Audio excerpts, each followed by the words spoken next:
जय भीम, जय संविधान। मैं बहुजन दस्तक से गौतम रत्ना और आज हम हैं पंचकुला एससी आयोग में, अनुसूचित जाति आयोग हरियाणा में।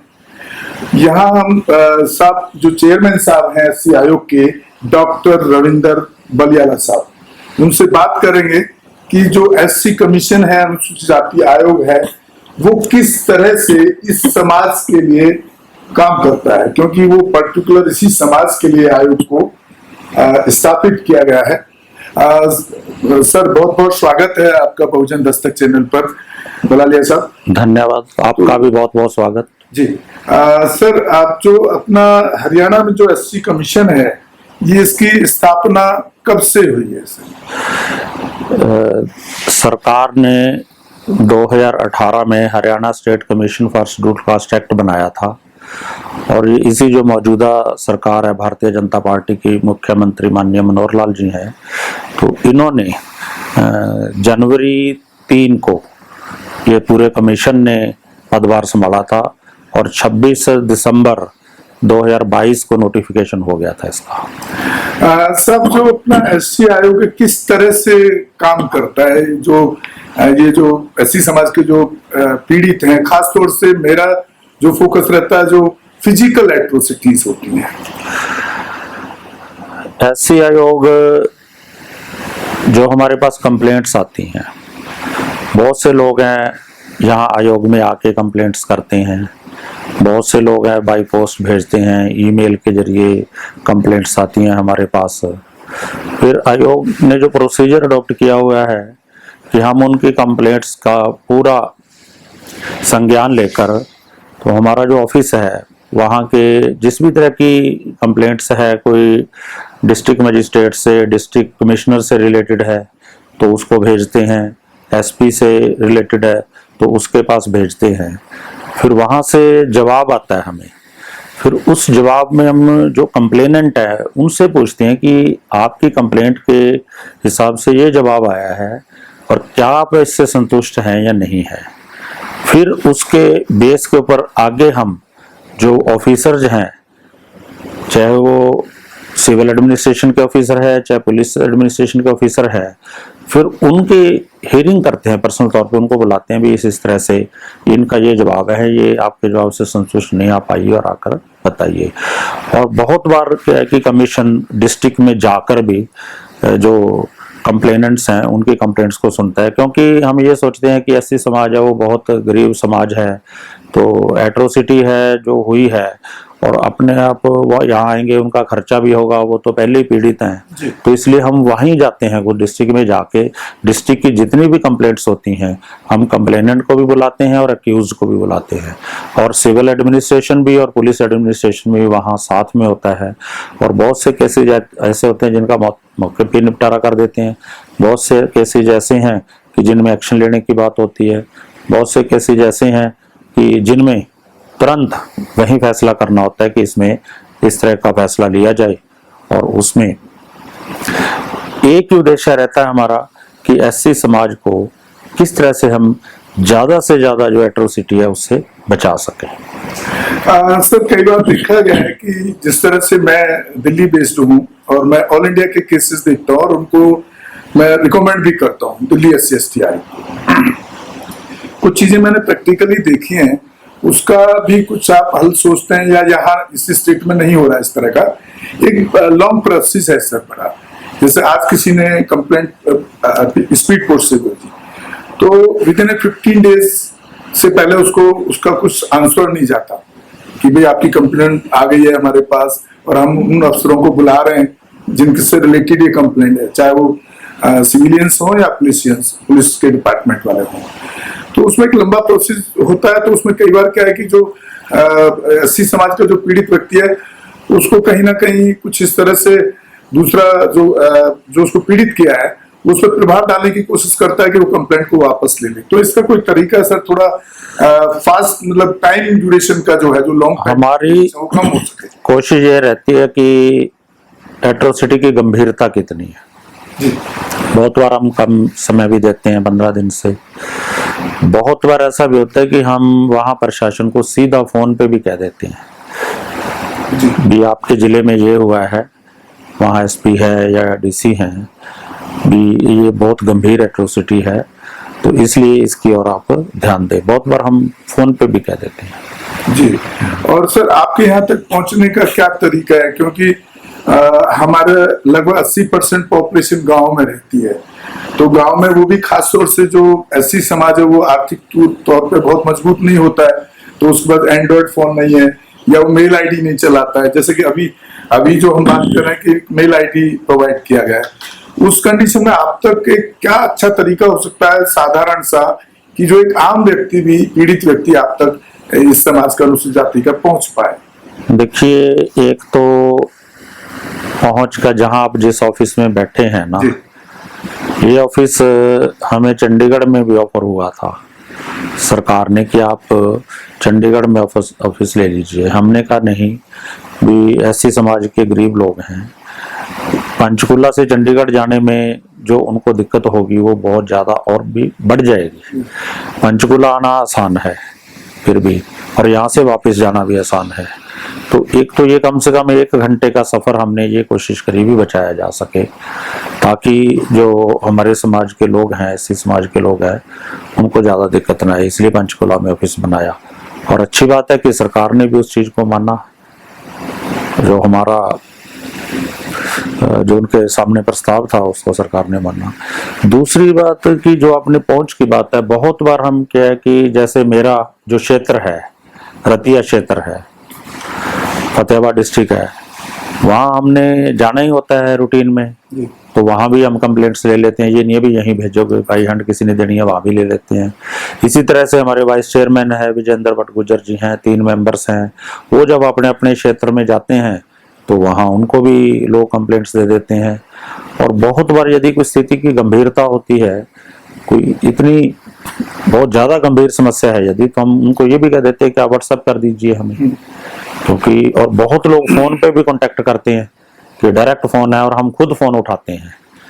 जो मोबाइल फोन है हमेशा हाथ में रहता है और खुद अटेंड करते हैं फोन, और जिस तरह की गंभीरता है उसी के अनुसार ही काम किया जाता है। लेकिन हमारी कोशिश ये रहती है कि किसी के साथ अन्याय ना हो, यदि हो गया है तो उसका कोई ना कोई हल निकाला जाए और ऐसे समाज के लोगों को ज्यादा से ज्यादा और जल्दी से जल्दी न्याय दिलाया जाए। सर एक सवाल और है सर, छोटा सा, जैसे कोई आप तक नहीं पहुंच पाया और सोशल मीडिया पे वो पहुंच गया, क्योंकि आजकल सोशल मीडिया का बड़ा जमाना है, गांव-गांव में भी एक भी एंड्रॉइड फोन किसी के पास है तो वो भी वहां की उस एट्रोसिटी को जाके आगे प्रमोशन कर देता है, पब्लिश कर देता है। तो ऐसे भी आपके अपने कमीशन पे राइट्स हैं कि आप खुद भी संज्ञान ले सकते हैं, जैसे सुप्रीम कोर्ट ने मणिपुर वाले केस में खुद संज्ञान ले लिया, कई केसेस में लिया है उन्होंने, तो ऐसा अपना हमने भी ऐसा किया है, हम भी करते हैं, क्योंकि ये हमारे पास राइट्स है कि हम सपोर्ट विजिट कर सकते हैं। ये राइट है कमीशन के पास कि कहीं कोई घटना हुई है हम वहां जा सकते हैं।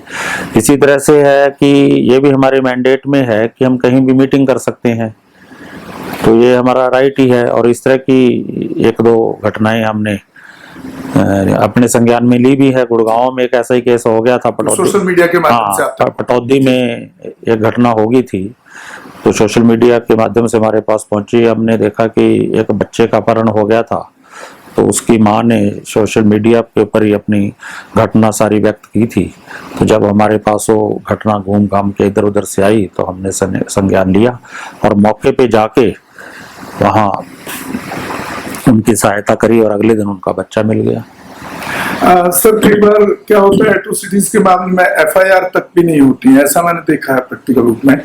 उस केसेस में मतलब आपने लेटर भी लिख दिया, फोन भी कर दिया, अगर फिर भी वो टलाए जा रहे हैं, उसको टाइम स्पेंड कर रहे हैं कि भाई जो सामने वाला परिवार उसको किस तरह मैनेज कर दिया जाए, ऐसी घटनाएं भी आई है मेरे सामने। तो उस केसेस में सर इसमें जो SC/ST एक्ट है 1989 अमेंडेड है फ्रॉम टाइम टू टाइम, 15 में अमेंडमेंट हुआ, तो उसमें ये प्रोविजन है कि जो उसकी धारा 4 है वो इसी काम के लिए है। यदि कोई ऑफिसर है उस एक्ट के अकॉर्डिंगली काम नहीं करता, धारा 3 तो विक्टिम के लिए, विक्टिम को रिलीफ देने के लिए, लेकिन यदि कोई ऑफिसर उसके अनुसार काम नहीं करता तो धारा 4 के अकॉर्डिंगली उस ऑफिसर के खिलाफ भी केस हो सकता है, पर्चा दर्ज हो सकता है।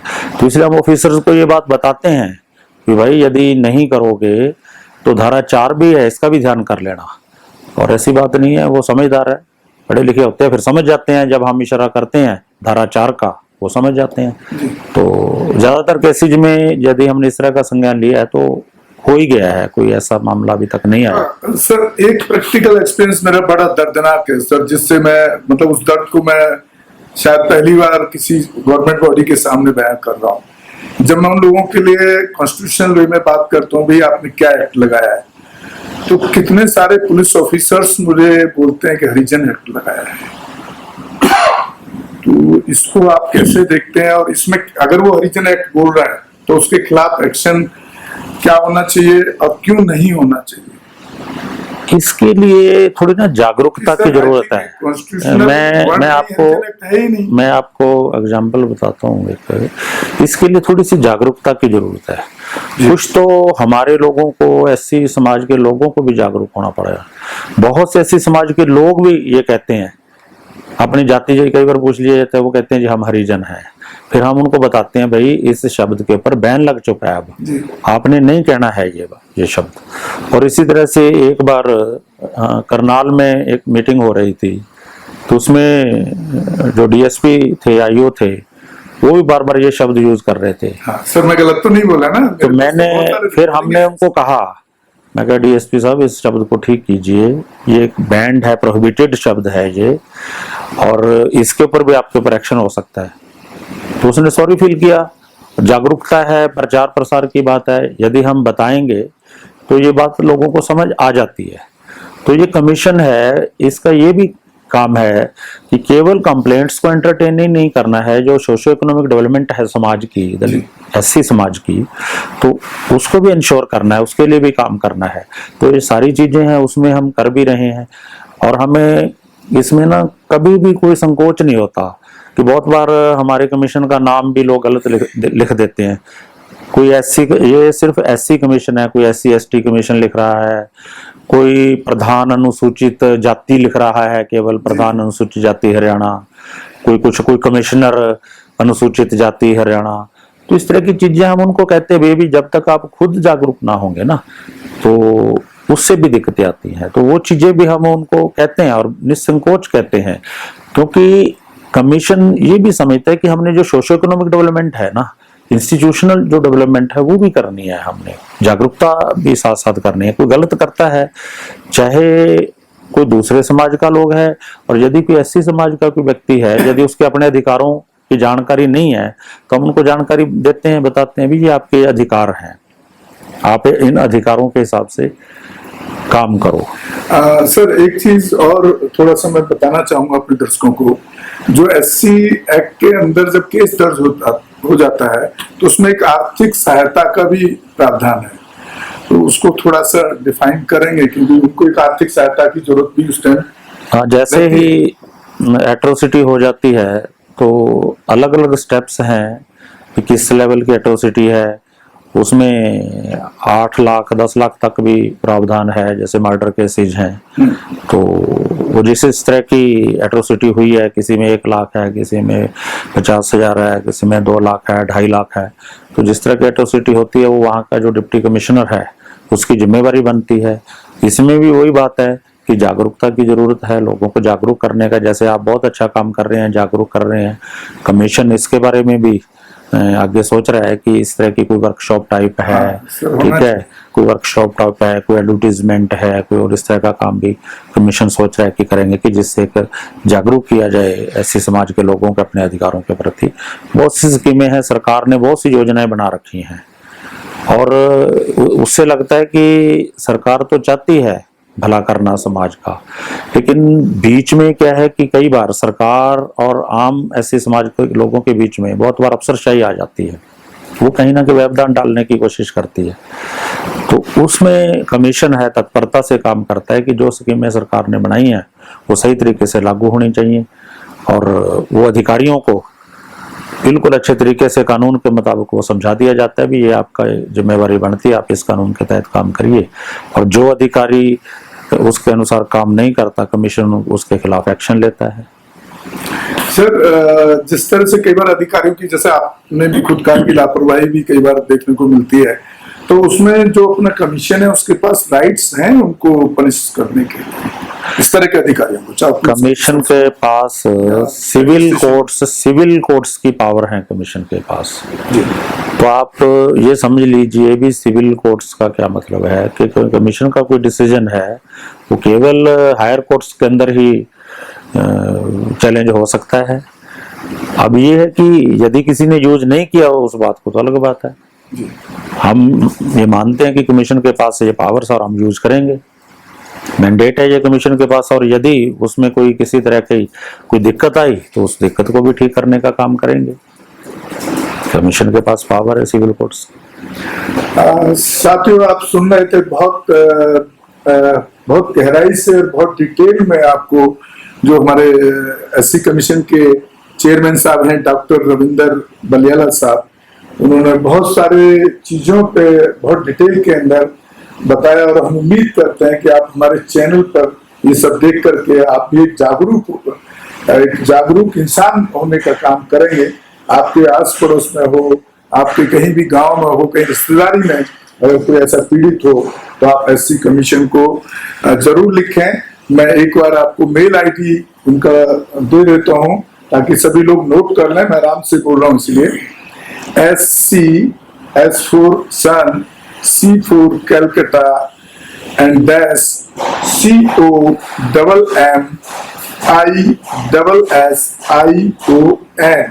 commission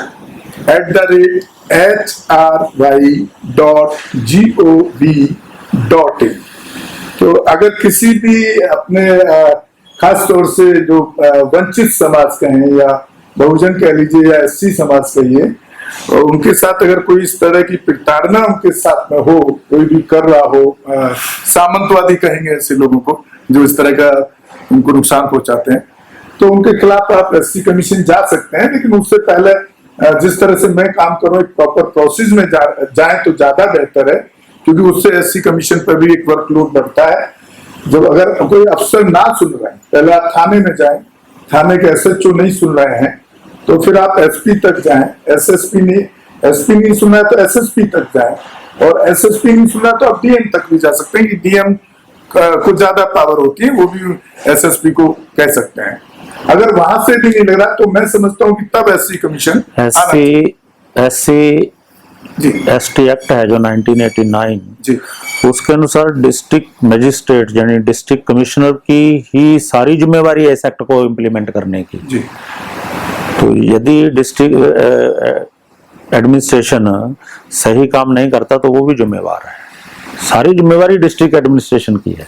आप भी कराएंगे तो उसी से कराएंगे। यस, क्योंकि ऑर्डर तो उसी को प्लेस करेंगे आप भी, भाई ये क्यों नहीं किया। केवल पुलिस प्रशासन नहीं, डीसी की सारी जिम्मेवारी डीसी की है, इसीलिए हम डीसी को भी इन्वॉल्व करते हैं, उसमें लिखते हैं। तो साथियों, बहुत बहुत धन्यवाद करते हैं डॉक्टर रविंदर बलियाला साहब का।